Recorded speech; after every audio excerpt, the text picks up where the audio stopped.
سلامونه نیکې هیلې احترامات مې ومنئ ملګرو شاهد مندوخیل یمه په دغه تمه په دغه هیله چې روغ جوړ به وئ او د ژوند نه به مزې اخلئ. ملګرو نن بیا د چا خواله راغلي یو څوک دی او د کوم ځای دی نو راځئ چې نیغ په نیغه ورسره میلاو شو او خپل تعارف راسره کړي. السلام علیکم.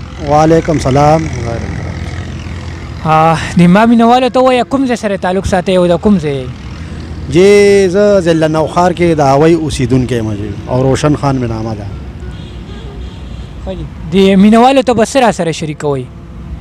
بس مینوالو ته به داسې یو نظم ویو چې مونږ په دې خپله دغه کې جوړ کړی داسې ارشاد نو هغه به دې ته مونږ ویو. وی راغله کرونا انګریزه پټه په برخه کې شوه مخکې کراچۍ کې ودا اوس زمونږ صوبه کې شوه.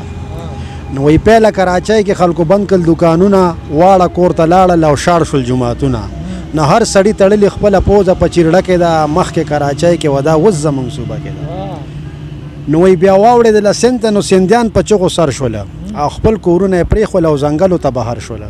نه هر سړي کېنولي خپله ښځه په رکشه کې ده مخکې کراچۍ کې ودا اوس زمونږ صوبه کې ده. نو وی بیا راغله پنجاب ته پنجابیان یې په لړزان کړل او بند خپلو ښځو باندې روره خاوندان کړل.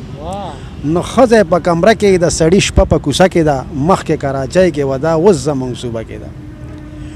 نو وی بیا راغه کې پیکې ته نو مردان ککړ په غم شو زنځیر یې تر نتاو کو 400 چوک پکې بند شو. نو بند په مونږ لاره د نوښار او د رشه کې ده مخکې کراچۍ کې ودا اوس زمونږ صوبه کې ده. نو وی دی خو په اجلاس کې پوره شپږ شله کسان کې او مونږ چې دوه یو ځای شو نو تاڼې ته روان کی. نو ووایه روشنه چې اوس دا ګناه په مونږ کې ده او که ده کې ده مخکې کراچۍ کې وه دا اوس زمونږ صوبه کې ده. که یو نظم نیم راسره نورو شریکونو ستاسو به ډېر زیاته مننه وي. نو بل جی د رش باره کې دی چې دا رش نو به مونږ ځغلېدو راځغلېدو که نه نو هغه جی وایي چې رش مو جوړوئ خلکه رش مو جوړوئ نو د کور نه چې راوځئ نو برکه په سروئ رش مو جوړوئ خلکه رش مو جوړوئ.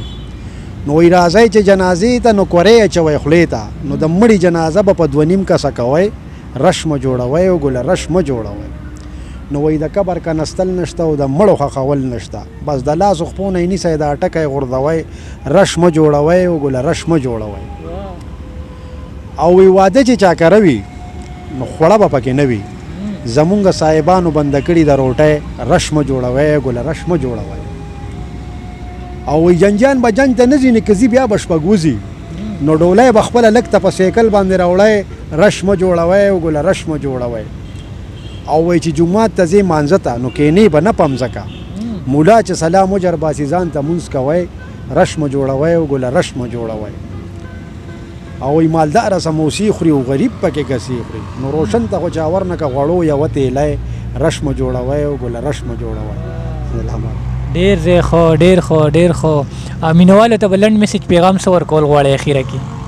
نو مینوالو ته خو دا یو چې لکه دا څه چې روان دي او دا څه مثال یره او تیره ده نو دې نه خو خلاصې خو زمونږ نشته دی ځکه چې مونږ خو غریب خلک یو او برکو کې مه پټېږئ روځئ میدان ته دغه به ورته ووایو ډېر خو ډیره زیاته مننه غواړم امجد تبسم کیمرمین صاحب نه اجازت ښه د آباد اوسئ د لوی الله په امان.